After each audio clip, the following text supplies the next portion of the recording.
So, ayun na ang update sa aking tricycle ngayon. So, after 5 years, so napintura naman ulit ng bagong pintura itong aking tricycle. And ayan, ang kulay niya is chocolate brown at crystal blue.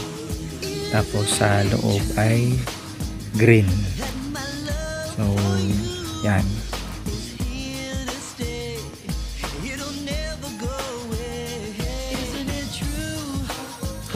At pinalitan ko rin ng cover ang aking upuan, at yan ay yung floor mat. So mas matibay siya at mas makapal. And dito naman yung sa loob ng tricycle mismo. So itong sa may driver seat ay kulay crystal blue. Yan. And sa loob naman ay kulay green. Yan. So para mas maganda sa paningin.